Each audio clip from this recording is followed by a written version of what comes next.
Hey YouTube, Zocchio here, and the speed of light, the ultimate speed in our universe, is 299,792,458 meters per second. It is always this speed. If light is moving away from you, it's traveling at this speed relative to you. If it's moving towards you, it's traveling at this speed relative to you.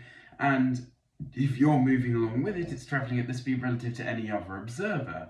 Anyway, there's a thought experiment though that you could ponder though. Let's say if you were to normally jump forwards, you would accelerate by 2 meters a second. Now, let's say you're on a car, and this car, through some miracle, is managing to travel at basically 99% C or even higher. So it's traveling, let's say, at 299,792,457.9 meters per second. Not faster than the speed of light, but right next to it, almost at the speed of light. What would happen if you were to jump off that car? Well, you wouldn't actually go faster than light, unfortunately.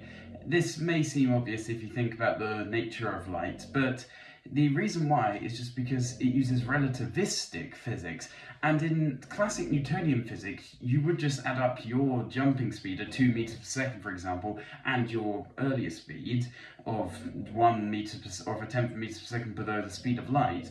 But that doesn't work with relativistic physics. You use a different formula instead to calculate how much of an addition it will actually make relative to an observer to your outside speed. So the car, of course, before you jump, you aren't moving at all because you're moving at the same speed as the car, so the relative velocity between you and the vehicle itself is 0. And when you jump, it's 2 meters per second. But from the Earth, this jump would yield an acceleration of around 1/1000th of a meter per second, and it would get smaller as you get closer to the speed of light this gain. So nature has this way of stopping you from ever travelling faster than the speed of light relative to an outside observer, because if it didn't, then all of our physicists wouldn't be very happy with it.